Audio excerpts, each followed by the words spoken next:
test.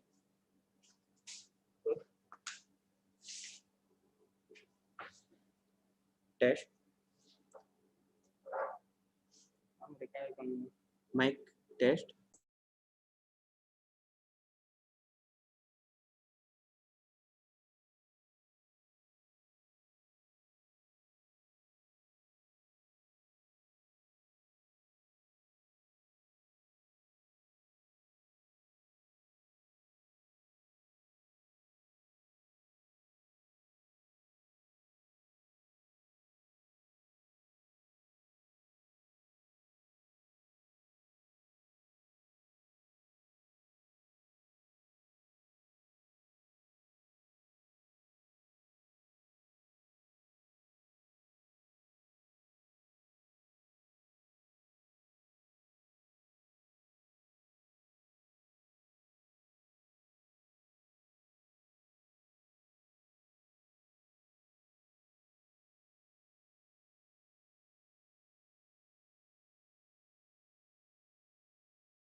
Dear participants, we were supposed to start at 10:30, but Mr. Sardesai's driver has met with an accident, so he's running around to get him attended to.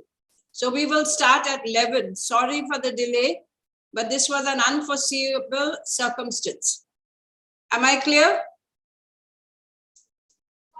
Please unmute and tell me. Hello?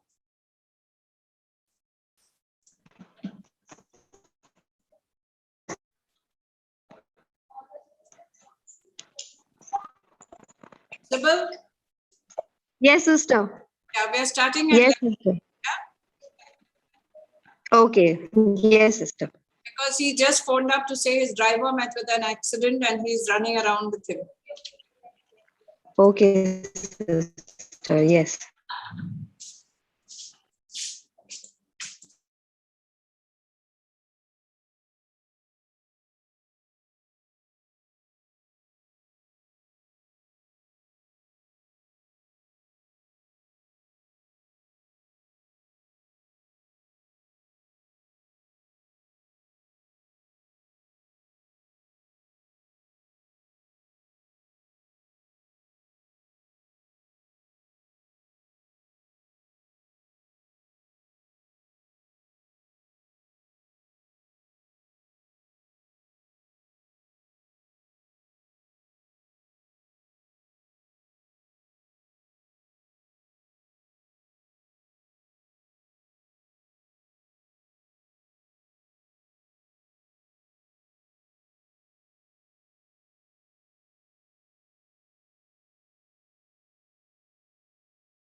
Participants, please note, we will begin the webinar at 11 because of an unfortunate circumstance.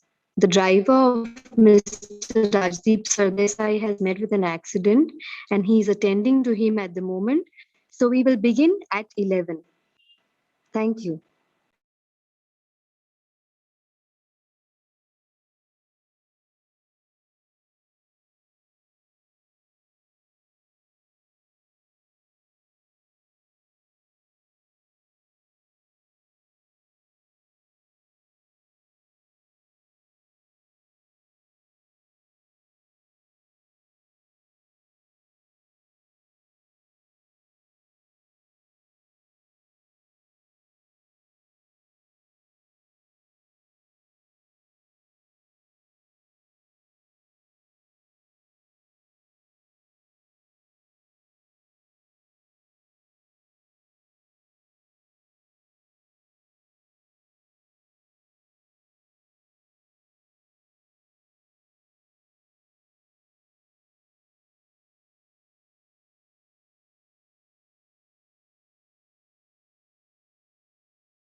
Good morning, friends. We are happy to have Rajdeep join us. And the fact that he had to attend to his driver is the mark of a great person. So welcome, Rajdeep. We will now begin the proceedings. Sybil, can you start? Yes, sister. A very good morning to everyone. Nirmala Institute of Education, in association with the IQAC, extends a warm welcome to all the participants, particularly the students from the various colleges, to this much awaited on the media as a transformative medium. It is both my pleasure and privilege to welcome such an esteemed and eminent personality and our very own son of the soil, Padma Shri Rajdeep Sardesai, the consulting editor and much followed news anchor of the TV channel India Today. A warm welcome to you, sir. Sir, you have often had us sitting on the edge of our seats, be it feeling the pulse of the nation during elections or seeing the unraveling of the mysteries behind crimes, scams, and corruption, or having an adrenaline rush during your great debates, or just taking us through the current affairs. Well, we have heard so much from you through India Today, CNN IBN, and NDTV 24/7. Now, sir, it is time to hear about you. And for this, I invite Dr. Rita Pace, Director of Nirmala Institute of Education, to do the honors. Over to you, Dr. Rita. Rajdeep Sardesai is still young, according to me. He's an award-winning senior journalist, author, TV news presenter. His latest book, 2019, How Modi Won India, is a national bestseller, as was his previous book, 2014, The Election That Changed India. This book has been translated into half a dozen languages. His book, Democracy's 11, The Great Story of Indian Cricket, was shortlisted by MCC Lords as Cricket Book of the Year in 2017-2018. Currently the consulting editor and lead news anchor of the India Today group, he has over 3 decades of journalistic experience in print and television. She's already said the number of channels that Rajdeep has led or created. Prior to that, he was managing editor of NDTV 24/7 and NDTV India, and was responsible for overseeing the news policy for both the channels. He's also worked with the Times of India for 6 years and was city editor of its Mumbai edition at the age of 26. During his long career in journalism, he has covered major national and international stories, specializing in national politics. He has won more than 50 awards for journalistic excellence, including the prestigious Padma Shri for journalism in 2008, the International Broadcasters Award for coverage of the 2002 Gujarat riots, the Ramnath Goenka Excellence in Journalism Award in 2017, and the 2019 Prem Bhatia Award for Political Journalism for analysis of the 2019 elections. The first Indian to win the Asian Television Award for both talk show and news presentation, he has been the news anchor of the year At the Indian Television Academy, a record 10 times.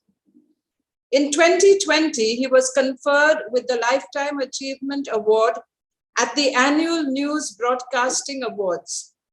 He has been the president of the Editors Guild of India and was also chosen as a global leader for tomorrow by the World Economic Forum.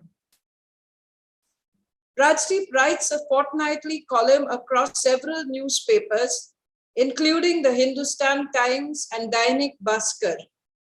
He has his own blog site and is the third most followed journalist in the world on social media site Twitter. He's a graduate of St. Xavier's College, Mumbai. He has completed his master's and LLB from the Oxford University and played first-class cricket at Oxford and captained Mumbai schools.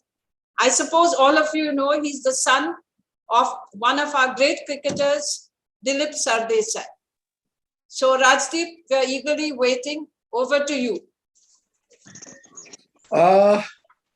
Thank you so much, Ms. Pace. I really appreciate you, first of all, having me here. To all of my students or your students at the Nirmala Institute of Education, and most importantly to my fellow Goenkars and Indian citizens. Thank you so much for having me here on this occasion.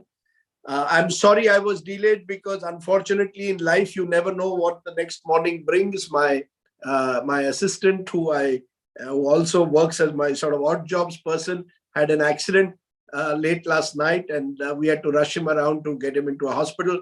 Fortunately, it's only there's no fracture, but he had stitches in his palm.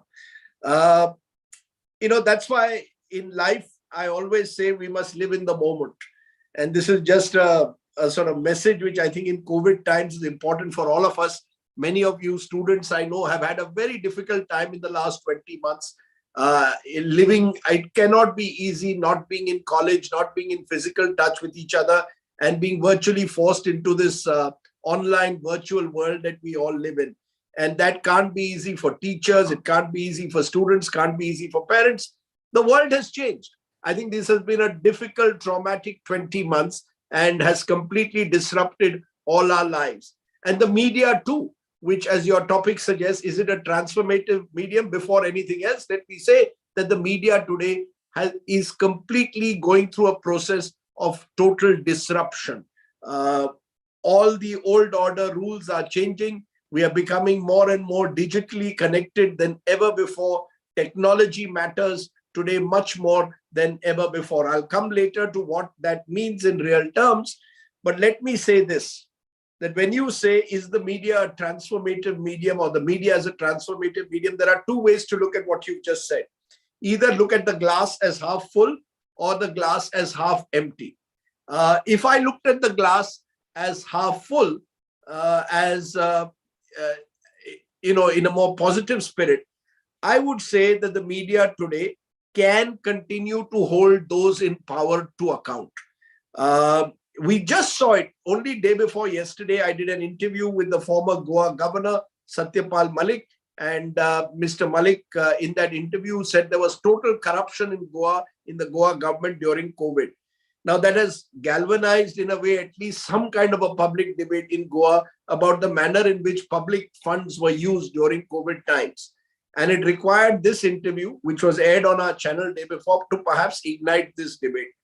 In that sense, if you are willing to hold those in power to account, the media can still play a role in forcing the national discourse to be on issues that matter to the public.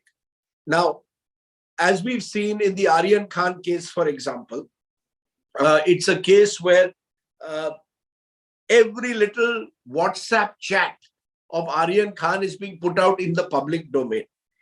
Now, I personally find that to be the darker side. That's the glass half empty, where we don't look at the track record of the NCB, whether they have been able to successfully charge sheet those who are part of these so-called drug mafias. But we are very interested in what Aryan Khan said or did not say in a WhatsApp chat with possibly someone who's his girlfriend. Now, that then takes a disproportionate time during prime time, rather than focus, as I said, on some of the real urgent issues where you need to hold those in power accountable. For example, an issue that has got ignored: medical students have found those who have applied for medicine have not been able to get into medical college for the last year. Exams got delayed, and now the Supreme Court is going to hear a petition challenging some of the norms that were set for the exams. Imagine the plight of the students. There are students in Davangere, in Karnataka, who are at the moment not even getting their stipend. They have been working 12 hours a day, 16 hours a day without a break, not getting their stipend. Does their story make it to the national media? I remember when I finally was able to carry the story, we were able to take it to the Chief Minister of Karnataka and get the students their stipend. That's when the media becomes transformative. The media becomes transformative when the media picks up real issues that affect people and are able to do it in a manner that those in power are forced to be held accountable and deliver justice to the victims. The media must stand with the victims, not only the VIPs. Shah Rukh Khan's son's case becomes, and I am as guilty as anyone, a part of the 24/7 news cycle, because Shah Rukh Khan is TRP, television rating points, eyeballs. The students of Davangere do not get their due because who knows of Davangere students? We all know of Shah Rukh Khan's son. So I think it's a question of the media's priorities. What are the issues that must concern us as citizens? At the end of the day, even in the media, we are above all else citizens. Climate change, the issue of our times. Next week is the major climate change summit in Glasgow. Now, climate change, unfortunately, has never been central to the national discourse, be it amongst our policymakers or be it in the media. It's changing, but all too slowly. But we've seen what climate change can do to the world. You're seeing heavy rains in different parts of the country in the month of October. We're seeing temperatures rise by 1 or 2 degrees in parts of the country. Now, how are we going to make climate change an issue where public opinion is galvanized to force the policy makers to look at environment as a serious concern? In Goa, for example, the debate needs to be held at every level when a railroad project is going through some of the most pristine forests of Goa. Now, it cannot be left only to the villagers of one part of Goa. This should become part of a wider debate across Goan civil society in which the media must be a participant. And the media must inform, educate, and eventually galvanize public opinion. That's the role of the media. So if the media genuinely wants to see the glass as half full, they have to play this positive role of transforming society. If, on the other hand, the media believes that we are only there for eyeballs and for entertainment, then the media plays the role of glass half empty. Then today it is Shah Rukh Khan, tomorrow it will be some other issue that titillates the viewer. And it does not become about serious dialogue or serious conversations on the real issues of our times. In the times in which we live, my friends, we need to focus on the urgent issues of the time. COVID has taught us that. Why did it require a COVID emergency for us to look at public health seriously? How much of coverage did we? And when, whatever I am saying, I'm part of the media, so I don't sort of claim, I'm not talking down to the others. I'm saying we are all part of it. How much of the media till COVID happened has focused on issues of public health, state of our hospitals, oxygen plants? In Delhi, where I am today, when this major crisis took place in the month of May, I often ask myself, did it require a major crisis for us to wake up to the fact that Delhi does not have its own oxygen plants, that it is dependent on oxygen plants from neighboring states? And therefore, when a crisis came, Delhi simply did not have enough oxygen for its citizens, did not have enough hospital beds. Now, where is the discussion? Was the debate? Did it require a COVID emergency for us to recognize that as a country, we only spend less than 2% on health infrastructure? Now that, most European countries spend 10, 11% because issues like public health, issues like climate change are central to their national discourse. Unfortunately, we have, particularly I would say in television, taken what I call the lowest common denominator route. What does that mean? We cater to people's baser instincts. What will excite, titillate people, not what will inform and educate people. We need to be informers. We need to be educators. We don't need to be entertainers. I often say this, if I have to be an entertainer, then I might as well work in Bollywood and say that, I'm doing a film like Ek Tha Tiger, which has made 300 crores on the box office. My primary task should be to inform my viewers on issues that concern their future. That should be the central part. Unemployment and jobs, for example. Today, one of the biggest crises in this COVID times is the number of people on the margins who are struggling with jobs. Either they have lost their jobs or their salaries have gone down. How are they surviving? The small micro enterprises in this country have suffered the most in COVID times. How are they surviving? Small tourism travel operators who are dependent on a steady flow of traffic, particularly from abroad, how are they surviving? I think unless we are willing to raise the issues of people, the media gets disconnected from reality.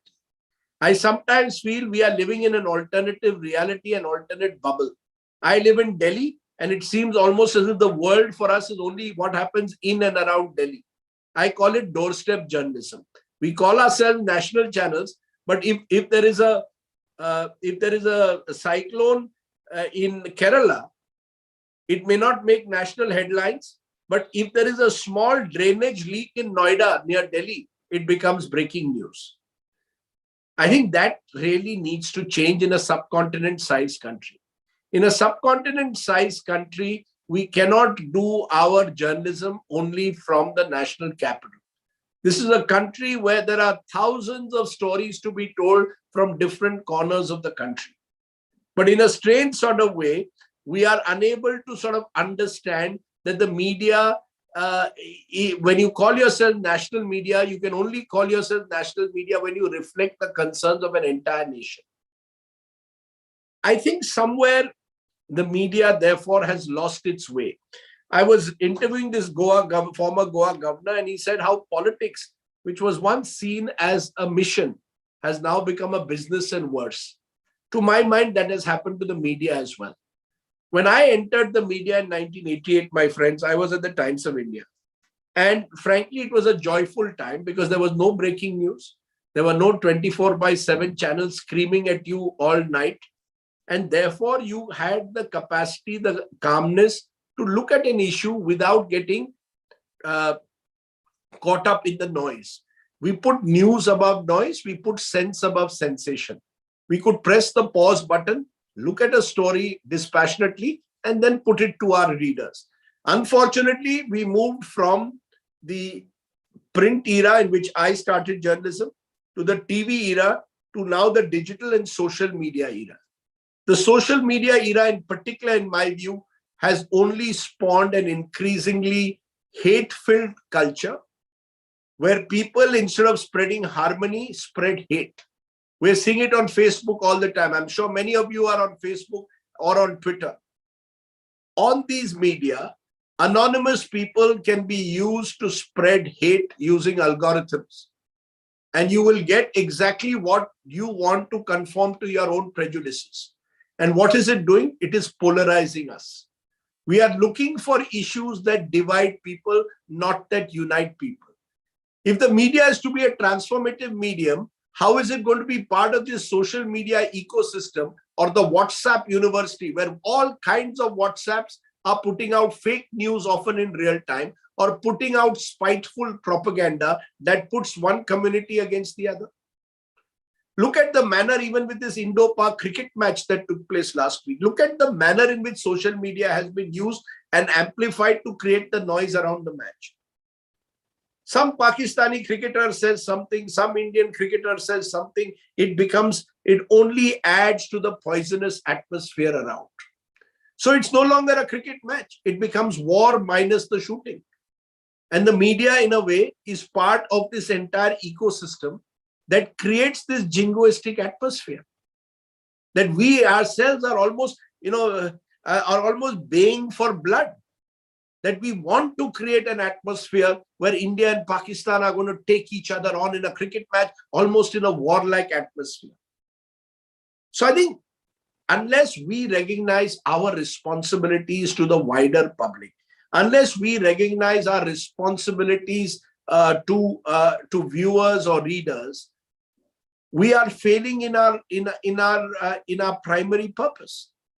I became a journalist in 1988 and chose journalism over law. I had trained as a lawyer because I thought as a journalist, maybe I could influence public opinion, make a difference, and be in a way an observer, to a ringside observer to this turbulent world around us. You see, the journalist is meant to be the cockroach. I've often said this, we are not the butterflies. We are the cockroaches in the system. Why are we the cockroaches in the system?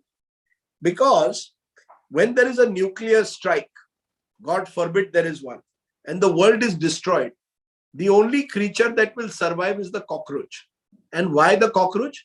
Because next morning, the cockroach has to report either on TV or in a newspaper that, look, yesterday there was a nuclear strike. So, my job is to observe the world and report about it, opine about it, but make the world a better educated place. Instead, what has happened is the cockroach has become the butterfly, and a noisy butterfly at that. I am creating noise. I become the story. Rather than the storyteller, I become the story myself. And that is dangerous, my friends. That is not what journalism was meant to be. Journalism was meant to be the storyteller. My role was that of the storyteller. I was not meant, you see, society cannot be transformed by journalists alone. You ask this question whether we are so media cannot transform society alone. Media needs the active participation of civil society. It needs the participation of enlightened young people like you. You have to also participate. If tomorrow there is an environmental protest, for example, that I amplify through the media, ultimately, I am not going to be on the street doing the protesting. It's you, the citizens, who have to decide what kind of Goa, what kind of India do you want on issues of environment. If, for example, the government is engaged in corruption during COVID times and has used public monies for corruption during COVID times, the media can highlight the issue. But eventually it is civil society. It is people who will have to take this up and say enough is enough. So I think, unfortunately, sometimes we in the media like to play God, and you, the citizens, also expect the media to play God. The media is not, the media cannot transform society. The media can be part of the process of transforming a society. Ultimately, transformation has to come from within. It has to come from our political leadership. Ultimately, it is the politicians who have the power to actually transform society, because they are our policy makers. Now, my job, therefore, is to hold these policy makers to account. Unfortunately, in this country, we do too little of that. We in the media are becoming cheerleaders of the government. We are becoming like PR agents. So when the government completes 100 crore vaccine, then there is all this band, baja, barat, oh, we have completed 100 crores, 100 crores. The media amplifies the noise. Sometimes I wonder, do we also think about all those who lost their lives because at that time vaccines were not available? Do we recognize that there are still millions of people who need to get vaccinated? Should we be talking about them? Should we be trying to educate them, remove vaccine hesitancy? Or should the aim be constantly, let's do event management? We have become an event management society. We move from one big event. Today, 100 crore Indians vaccinated. Let's have a tamasha. Let's light up Red Fort. This is all using public money. Your and my money as taxpayers is being used to light up Red Fort because the government of India wants to celebrate 100 crore vaccines. Not a word of sympathy when people have died on hospital beds waiting for their oxygen. You see, therefore, I feel that this has to be a collaborative, collective exercise, my friends. The media cannot do all of this on their own. You see, sometimes we are expected to play God, Sometimes we are the messenger who is shot. Oh, you in the media have failed to hold the government to account. Maybe many of us have failed. But, at the end of the day, people get the government they deserve. So the media alone cannot, in a way, transform society is the point that I keep repeatedly highlighting. And I think we have to recognize that. And we in the media also have to recognize our responsibilities. See, what somewhere has happened is I think the media became part of a larger corporate enterprise. Now, it is important that you need the muscle and the money power to be able to adapt and embrace this new media world. But if you start treating a news channel like a cake of soap and believe that there is nothing distinctive about it, then what do you expect? We are that. You see, the media cannot end up becoming like just another consumer product. My newspaper has to recognize that the most important quality of a newspaper is credibility. And now, how do you define credibility? Credibility is not built in a day.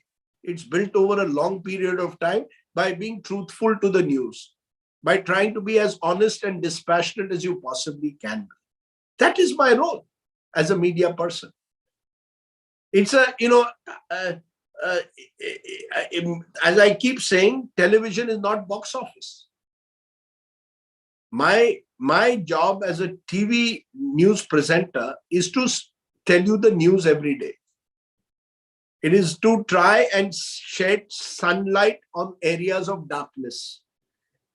Last year, during the COVID pandemic, when there was migration, I think it was my duty, my responsibility to highlight the plight of migrant labor.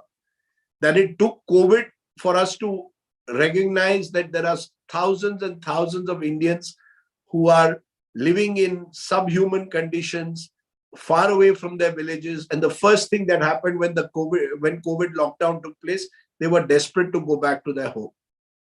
Their story had to be told by us. And that's what I think is the role of the media, to tell the stories that are otherwise never going to be told, of unseen, unknown Indians at times, of anonymous Indians, telling the story, as I said earlier, of the victims, telling the story of a girl who's been brutally gang raped and ensuring she gets justice, telling the story of a young Kashmiri student who has been locked up unfairly under anti-terror laws without being given a proper legal support, telling the story of farmers who have committed suicide because they are unable to pay their loans, telling that story of agrarian distress in a country which has such a large agrarian population, telling the story of the fee structure in some of our schools and colleges, which means that there are unequal systems there. These are the stories that we have to tell. And let me tell you, and therefore on a positive note, let me tell you, one of the great benefits in the times in which we live is technology. When I started off in journalism, I just had a typewriter. I remember covering an earthquake in Latur where we did not even have a fax machine or anything. I had to travel 300 kilometers to go to a broken down through a crackling telephone line. I had to speak from Aurangabad and virtually dictate my story over the phone. Today, the world is all captured in this mobile phone of yours. You can take a click video, you can click photographs, make your own videos. Each and every one of you out there in this college is today, in a way, a citizen journalist. And as a citizen journalist, each and every one of you can use this mobile almost as a weapon, as your camera, to tell stories that otherwise would be not known. Each of you can be a blogger today. Each of you can have your own Instagram account where each and every one of you can tell, maybe through photos, through my stories that may concern you. Increasingly, I find that maybe there are stories which are told by these citizen journalists, which wake us up to the reality of what is happening around us. And you need to be part of that process. So in a way, you are the lucky generation. I say today's India of a 21st century, which has the benefit of technology, can use technology as a weapon. a positive weapon. You see, technology is a double-edged sword. It can be used to spread fake news in real time and create these WhatsApp groups and WhatsApp universities that spread hate and division. Or technology can be used to create groups that will spread harmony. The choice is ours. The media also has a choice. Do we want to be part of this process of transformation to build a better India, or do we want to be part of this process of creating a more hateful, spiteful society around us? These are choices that you and I have to make. We have to recognize the evil that lurks around us. And our job as media persons is not to become eventually part of that process of virtually dumbing down the media. Whereas I said, we cater to the lowest common denominator. We don't raise the bar, but lower the bar. And unless we are conscious of what is happening around us, unless we can make this effort to try somehow to communicate the issues that matter to people, issues of environment, issues of science and technology, education, health. These are the real issues of our time, employment, where there should be a vigorous national debate through our media. Unfortunately, what do we focus on? Religion, on cinema, on increasingly on crime. Because all of this in a way is tabloidish, it titillates people, it entertains people. Does it educate? Does it inform? Does it empower people? Is the question that we should be asking. I am, as I said, someone who feels that the glass, which is half empty, must be also seen as half full. Across this country, there are people who are trying in their own small way to make communication much more effective, to create spaces where these stories can be told that otherwise will get lost in the noise of news. So it is possible. I was just met a group of young women in a small who are working on a local newspaper in Bundelkhand, in one of the poorest parts of Uttar Pradesh. But they are trying through their small newspaper to make literacy available to more and more people in the area, focusing on issues that concern the people of Bundelkhand. Maybe that's what we're going to have to do in the next 10 years, localize our news. That while the national channels focus on the so-called big noisy issues of the day, it's the local channels in 720 odd districts of the country that will in a way cater to local concerns. And thereby we will have to make ourselves, as some people call it, local, which is you look at the world in a global national perspective while also being very locally rooted. Once you're able to do that, maybe we can become transformative or become part of this transformative process that is so necessary in the media today. As young people, I hope that you will be able to do what my generation was not able to do.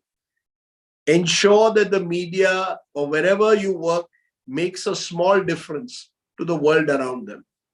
Make your mission in life in a way that if you do join the media, join because you're passionate about news, passionate about current affairs, but most importantly, passionate to make a difference in the world around you.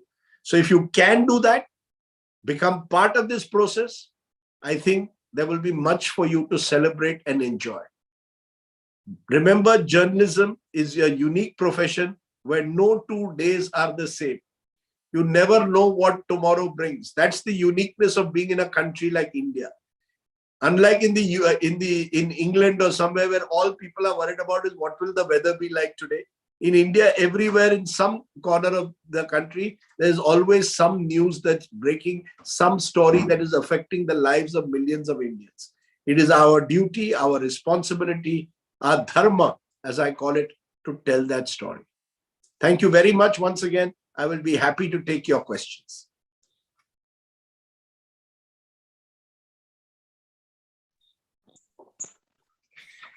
Thank you, Mr. Rajdeep Sardesai, for your informative presentation, focusing on the power of media and its transformative effect on individuals, the state, the nation, and the world at large.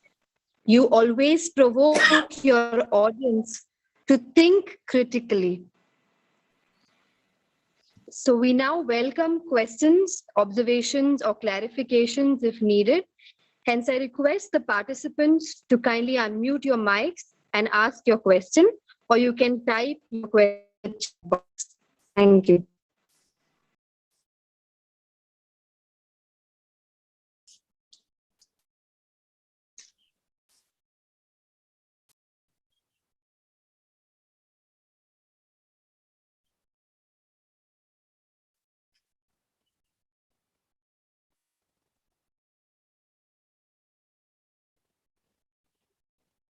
Somebody's asking.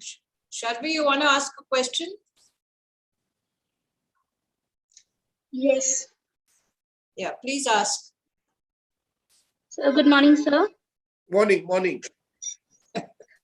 So, I had a question. There are so many issues that are coming up every day. So, how do you characterize between what is a genuine news and what is some news are like, they are rumors. So, how do you differentiate between a fake news and a true news? That's a very good question. And I myself was a victim in a way of this earlier this year when, there were the farmer protests in Delhi. And on January 26th, I was there when these protests were taking place. And the family members of a farmer who had died claimed he had been shot by the police. As it turned out later, the police's version was that he was on a tractor which overturned and that's how he died. Now, amidst those conflicting versions, initially I went with what the farmer's family told me.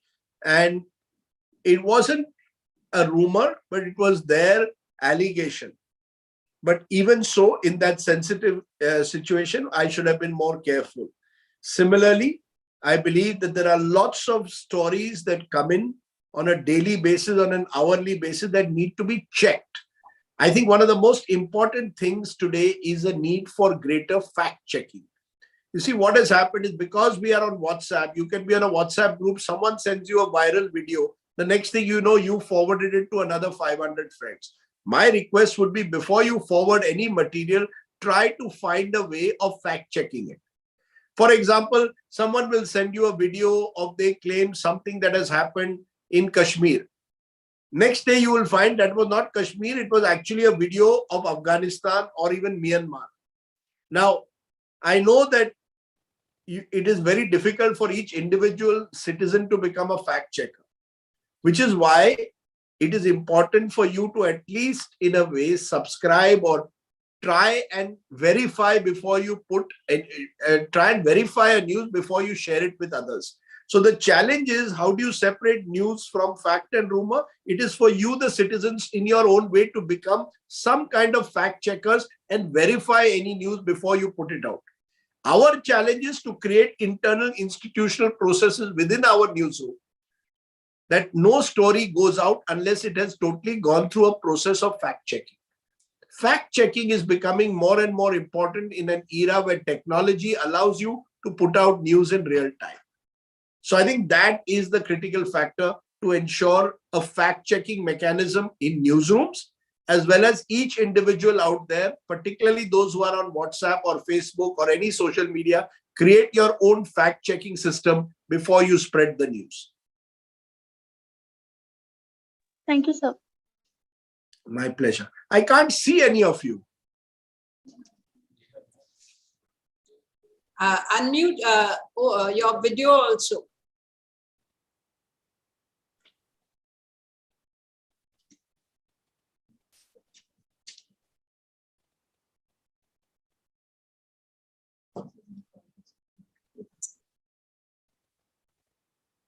Can I ask a question, Rajdeep? Yes, sure. As educators, how do we train? See, we teach them a lot of content, but very few of us really teach them to question the answers, to get a fact-finding solution. And so we become like a population of so-called educated who are not really involved in life, who are not really involved in society. So I feel that there is a need in our whole education system to move away from content teaching to a more challenging style, because now we are using the media, so PowerPoint has become a craze. But how are we challenging our students, or how can we challenge our students to become thinkers?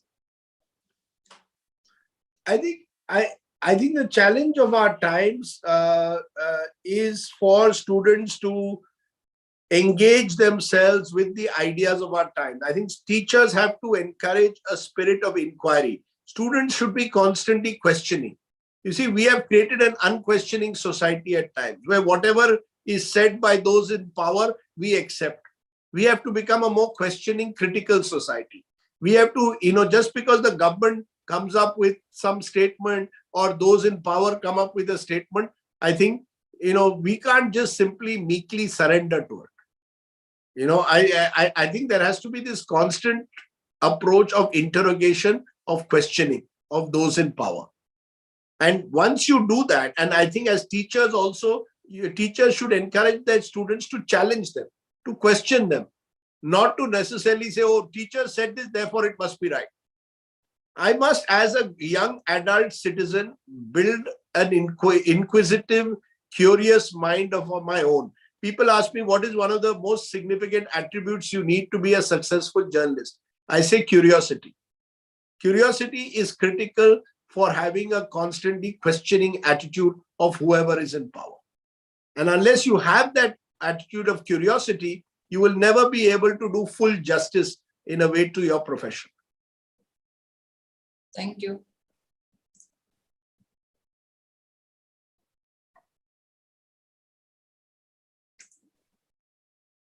I think one of the problems of our time is we are so scared to question. I think we are. I think we have become an uncritical, unquestioning society, and that is troubling, because the greatness of India is that we are a society which has, I often say Indians are the kind of people who, if you tell Indians to stand in a queue, someone will always break the queue, which may be seen as a sign of indiscipline, but it's also a sign that Indians don't like to be told also what to do and what not to do. Now we need to carry that spirit of dissent or argument or disagreement without losing our discipline. So there is a need for discipline, but within discipline, you've got to have the process of constantly questioning, challenging, dissenting from views which may be different to ours.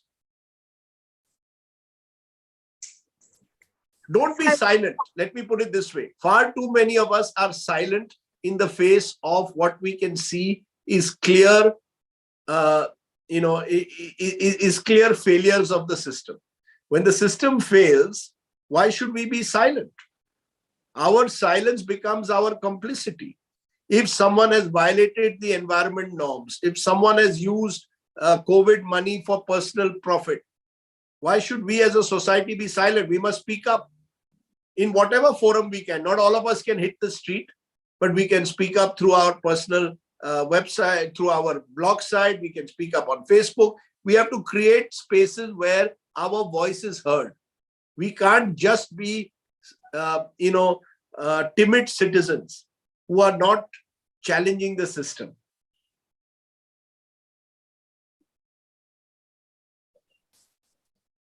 Any more questions? So I had a question. Yes. So as you have told that curiosity makes you a good journalist. So I wanted to know, like, what are the other qualities of a good journalist? Like, Look, there are a lot, I think, particularly on TV, if you want to be someone who's on visual media, you have to have a certain comfort level with the camera, the ability to communicate effectively visually. Ultimately, it's about communication. Your skills, whether you're writing a blog, whether you're on TV, whether you're on Instagram, your skills have to be skills of communication, simple communication. One of my early mentors was R.K. Lakshman, the great cartoonist. And I asked Mr. Lakshman, you are doing every day for 40 years the same pocket cartoon. Don't you get tired? He said, Rajdeep, I approach each cartoon as if it is the first cartoon in my life that I've drawn. So I think that's important, that you've got to treat every day as a new day. That's a life lesson. Why should it only be for journalism? Treat every day as a new day, as a new challenge. You may be doing the same thing, but there'll always be one new distinctive element that you can bring to your work. and always try to make your the next thing you do better than the previous thing. So this constant process of self-improvement. So I think that's true of any profession, but in journalism, I think most importantly, a passion for news, the ability to communicate simply, and as I said, the curiosity for constantly discovering new things, to, never always ask the questions: what, where, who, why, how. Keep asking questions. The more questions you ask, the more you're likely to get some answers. Thank you, sir.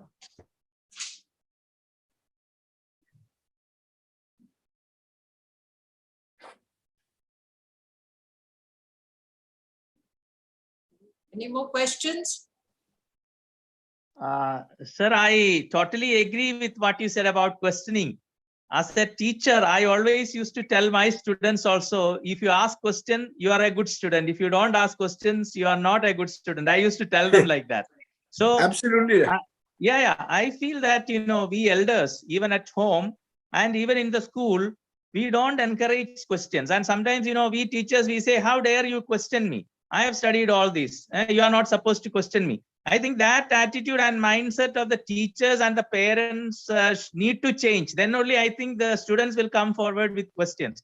I really thank you for bringing up this point. As teachers, I think this is a very important aspect, that we need to encourage questions, and then only something can happen in this society. Thank you very much for that, encouraging words, sir. Thank you. Thank you. Thank you to you as well.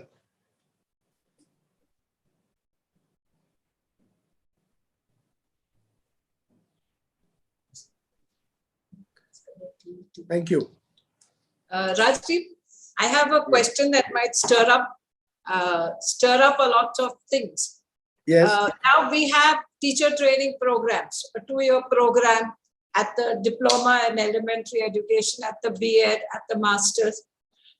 And now after all this training, the fate of the teachers hangs in a test called teacher eligibility test. Mhm. And then we had the NET. Now, from my experience, many of those who have cleared the NET are not necessarily good and effective teachers. Okay. So if that becomes a criterion for judging the competence of a teacher, a written test that does not check any skills, efficiency, or anything, how does it become a norm to say you are fit for teaching or you're not fit for teaching? You can enter a school and teach, or you cannot enter a school and teach. Ma'am, I am not an expert on teaching. My mother is as you know, has been a teacher for most of her life. And again, much like journalism, teaching also cannot be seen as a profession as much as a vocation. These are areas in life. These are lifelong commitments. I don't think a teacher becomes a teacher for money. Just like a journalist, at least certainly when I started in journalism, we were paid 500 or 600 rupees. So it was not as if journalism was the most well-paying profession. So I think forget about tests and exams. People ask me about journalism. Should I do a journalism course as necessary? Is it necessary to become a good journalist to have a journalism course? I say you need courses in 2 things. One is a course you need for any profession, which is ethics. We all need courses in ethics, which is morality in life. Whatever we do, we need a certain moral quotient to whatever we do. Number 2, in a profession like journalism, there is nothing like a newsroom nothing better than a newsroom as a training ground. It's in the newsroom that you learn about journalism, not in a classroom. I don't know whether that's true of teaching, but I think in general, life's values, experiences are what we need to become better journalists, better people, which is far more important to me than anything else at the moment. I think that's critical, that we need to find ways in which our journalism, starts reflecting our journalism starts reflecting our wider, our wider values and concerns. And that cannot be learned in journalism school necessarily. It has to be learned in life. life's experiences. And therefore, I always believe in professions that are vocations. It's important to experience the real life, of society, be someone connected to society. You cannot be disconnected from society and be a successful journalist. Thank you. Can I add one more sentence to that, sir? Sure. I feel that the test should be there, but it should be before selecting a person to the course. It should be an aptitude test, not after completing the course.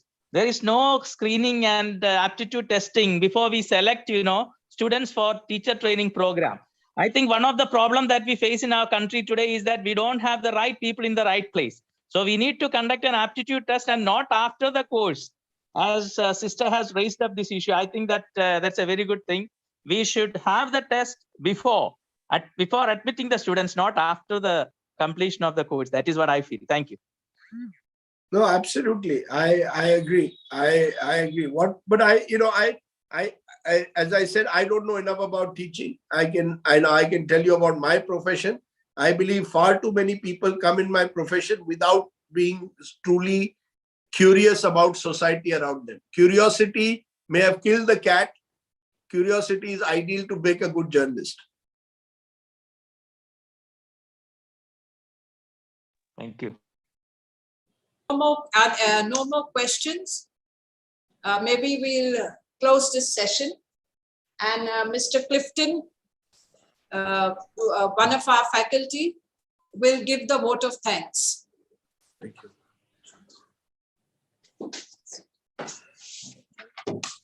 You can ask questions.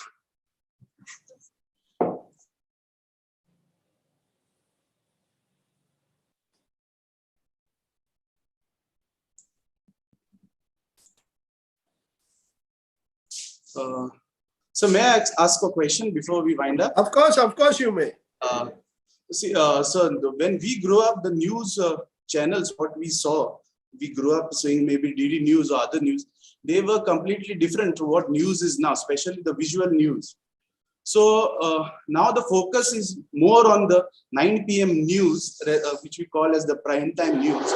So do you think those prime time has changed focus as we view news, like from the... Yes, it has. It has. As I said, news has been replaced by noise, sense by sensationalism, and credibility by chaos. It's a very easy way to do news by getting 5 people to fight with each other and take 20 minutes of your time. You're absolutely right, but this is the formula because it's the easiest way to do news. It's cost effective. It gets you ratings because people like to see people, I believe, fighting on screen, or so we are told. It brings an element of drama with the result that unfortunately the news gets lost in the noise. So you're absolutely right that somewhere from the age when we put news first, now it is noise first. Thank you. Thanks. Any more questions, students?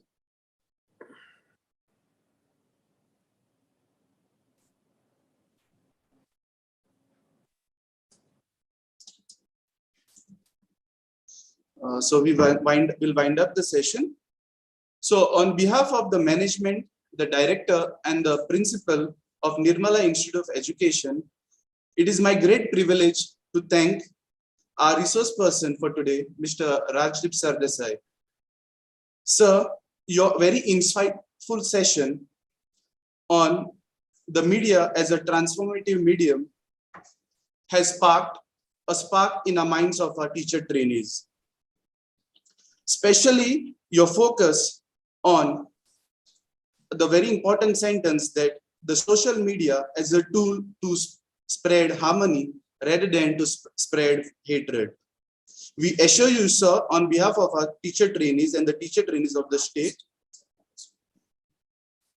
we, the teachers and the people of Goa, will strive to make a collaborative effort along with the media to make media as a transformative tool which will be used to spread the message of harmony rather than hatred. Thank you, sir. We also like to thank the students and the staff across institutions of Goa who has attended today's session. Hope we'll have many more collaborations with you, sir, in our future time. Thank you. Thank you so much and wish you all the very best. Dev Bore Karo. Thank you. Dev Bore Karo.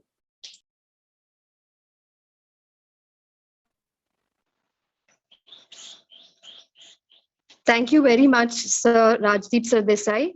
Thank you to all the participants who joined in the webinar today. And I wish you a pleasant day ahead. Thank you once again.